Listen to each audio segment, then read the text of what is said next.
Hey YouTube, we're making a morning video today because last night I was a little busy with a little one. I saw a tweet yesterday talking about Krispy Kreme that spurred me to make this video. Me, for one, not a fan of Krispy Kreme, so up to you if you even like it one way or the other. But the picture showed a dozen donuts from Krispy Kreme, 1999. And I don't know where they were, but they're in the United States.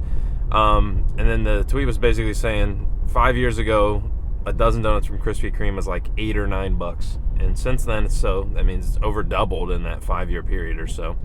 And if you follow financial news, the trends or anything like that, the inflation, the Fed, the general market sentiment news, inflation was a big deal during the Biden administration when we were peaking out at supposed 10%. And now the number is somewhere between 20 and 30% over the last 4 or 5 years, inflation.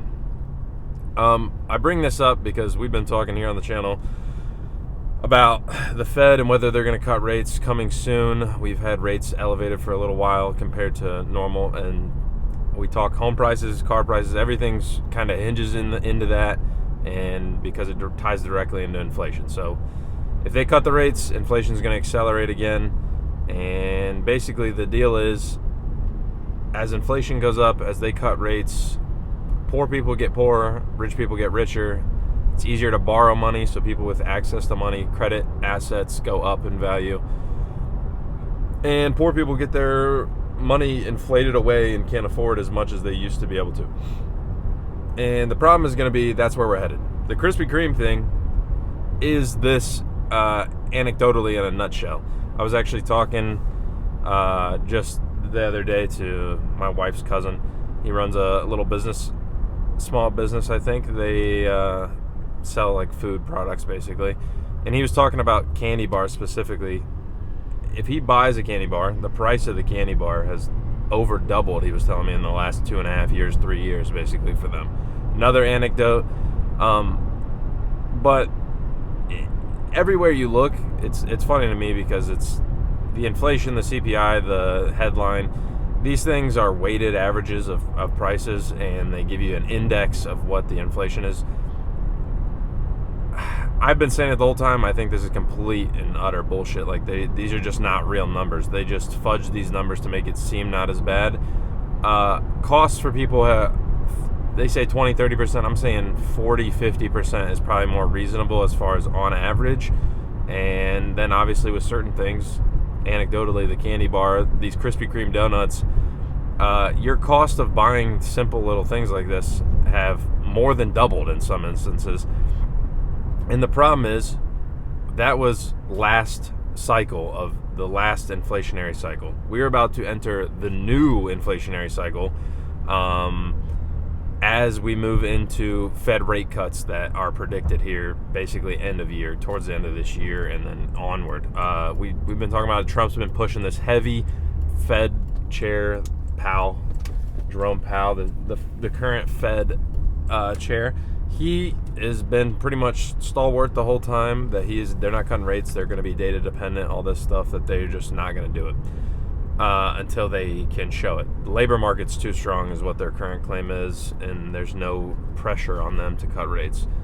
Some people are speculating it's just because he hates Trump. I don't know, don't really care. End result, I'm not really worried about them. I'm more worried about like my family, so just regular people and how it's going to impact them. The thing is, though, Powell's term as the Fed chair is almost up, and he will be appointed by the president. And then I'm assuming, because Trump wants rates to be cut so he can claim economic growth when the money becomes easy again, that Trump's going to install somebody who's going to willingly cut rates for him. So, when and if that happens, here in a couple months from now, and if the Fed starts aggressively cutting rates, we're going to see inflation go up again. And right now, inflation is manageable to low, basically. We're at like a little over 2%, almost to 3%. We're in a range that's at least sustainable. The problem is that 10%, that 9 and 10% inflation we had for a year and a half, basically skews everything, because you're typically your raises, your wages didn't keep up with that, so that's where you get left behind. The real problem is going to be when we had that big period of inflation. Now we're going to have a year and a half, 2 years of manageable sub 4% inflation.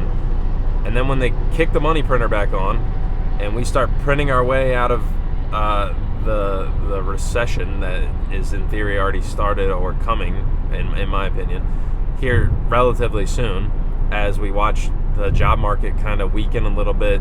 I've seen tons of YouTube videos in my algorithm of people talking about car loan delinquencies and how important that is. And if you don't know why that's important, personally, I really ever pay attention to it that much because I've never had a car payment, so I don't really care.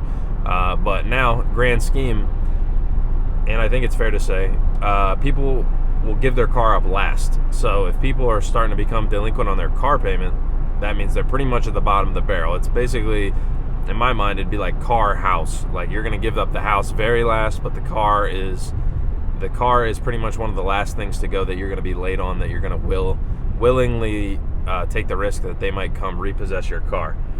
So that's not a good sign as people's money dries up. We're seeing credit maxed out, the highest it's ever been, basically, as far as how much debt the average consumer is in the United States.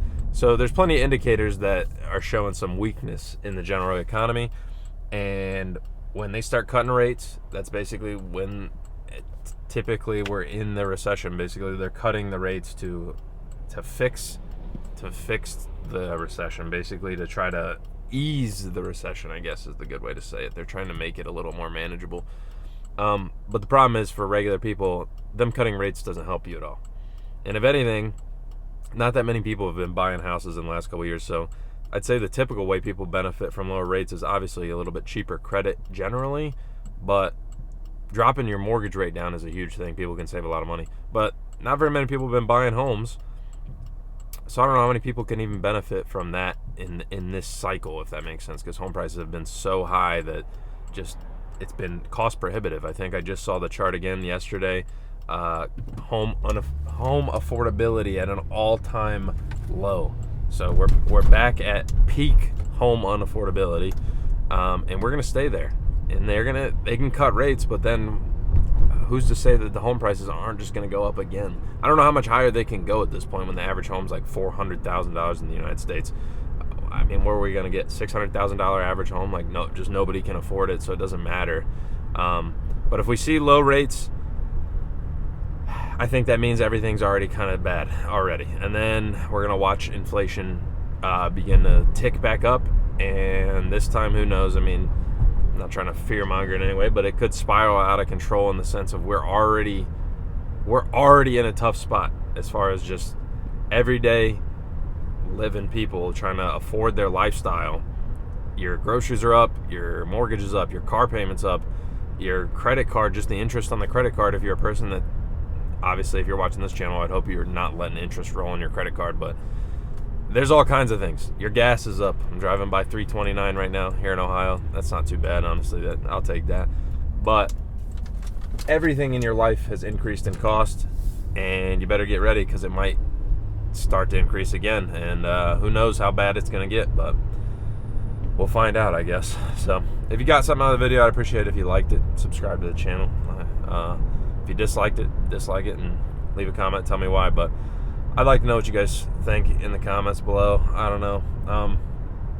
Let me know how bad you think it's going to get, and maybe you'll be able to refinance your house, and maybe that'll save you some money. But other than that, I'll catch you guys tomorrow.